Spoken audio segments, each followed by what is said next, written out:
guess we should get things started with a little vacation you took over the last couple of weeks. Back in LA, you won your 6th World Series championship, of course, scouting with the Los Angeles Dodgers. What was that experience like? It's your 6th ring. How does that feel? Yeah, no, it was unreal. It was it's such a good organisation and the people, and but it was fantastic. And I think the highlight was when Freddie Freeman hit that walk-off grand slam. The place went crazy. You could not hear in the place. It was unreal. They were cheering in the streets. But no, it was a good experience. And I didn't go to New York. Hopped back on a plane, come back here to get things moving here with the Aces. And when you take a look at your baseball resume, the championships you've won, some of them the most significant in baseball history. In 1997, your first one with the Marlins, won it on a walk-off base hit up the middle. 2004, you broke the Red Sox curse. 2020, a COVID season win with the Dodgers. And then 2024, Yankees, Dodgers, doesn't get better than that. Where do you hold this most recent one compared to the other 5? Yeah, look, I think they're all special. You know, like I was with the Marlins. I thought the Marlins was a great organisation. I loved it there, and I didn't think I'd ever leave the Red Sox. You know, the people there, the friends I have there still, coaches, players, front office. You know, I really enjoyed my time at the Red Sox, but it was sort of time to move on. But the Dodgers have been fantastic also. So look, they're all special in their own way. And as you said, you know, like there was always a highlight in every single one of them. But you know, getting the 6th ring is also special. And then speaking of Shohei Ohtani as well, I know you're the Pacific Rim scout for the Dodgers, so were you scouting him initially when he was getting ready to come over to the States, and what were your first impressions of him? Yeah, so I scouted him heavily out of high school, and we thought we had a chance to sign him when I was with the Red Sox, and you know, a lot of pressure on those kids over there to sign coming out of high school or even college. But yeah, no, I signed here. I scouted him heavily, and I remember the day I was there, Logan White, who's with the Padres, was there also in high school. He hit a home run over the batter's eye in centre field and touched 101 miles an hour on the mound. So he was special back then. I'm sure. And then you have a lot of players from the Pacific Rim area on this team right now. How did those experiences help you maybe mentor these guys and teach them about them?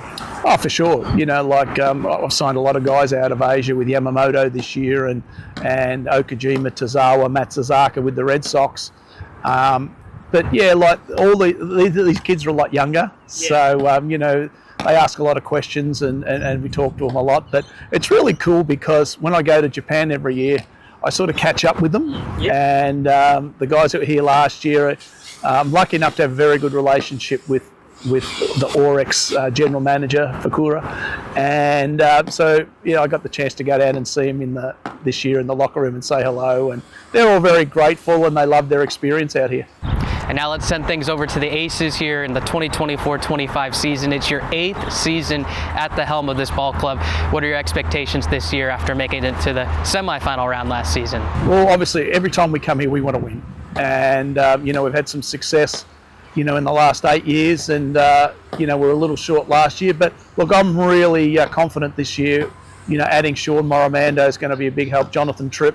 And the 2 Japanese starters who we've got is going to be a big help. You know, we need to make sure that once they leave that we can carry on. You know, we've got some people coming after Christmas to replace them. So, look, everything's looking good. Having Greg Bird back's awesome. We've made a few changes this year. Robbie Glendenning's going to play in the outfield.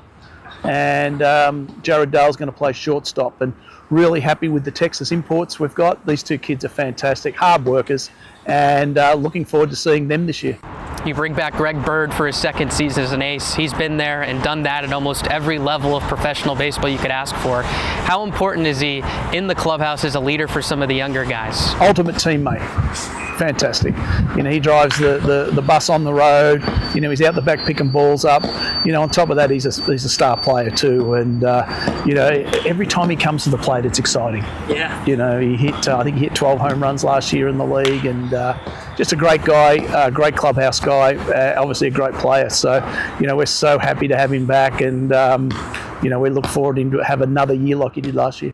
A couple of different changes made to this team, specifically taking a couple of guys from the Canberra team you'll be facing this weekend. Let's start with Sean Moramando. What do you expect from him? Of course, he dominated a couple of years ago with the Cavalry in 2020-2021. Oh, absolutely.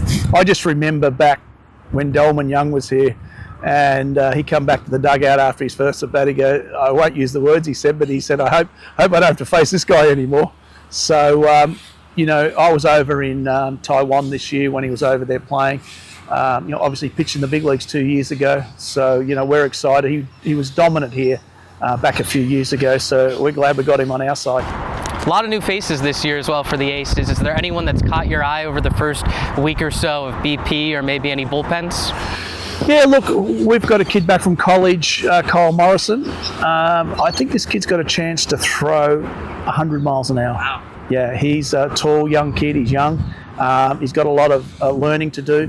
But I think under Peter Moylan and Graham Lloyd, I think we could take him to another level. And, I just talked to him the other day about, his goal should be to pitch for Australia. And I think he's got every opportunity if he can take this to another level.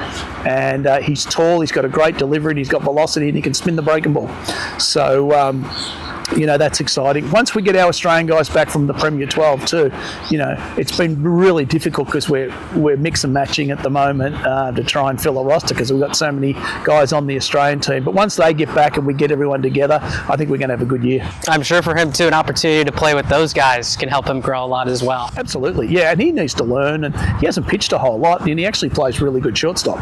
So, getting him is a big help. Jonathan Tripp's going to be big for us also in the starting role. We brought Joey Steele back from last year. He was fantastic last year. Great guy, great teammate.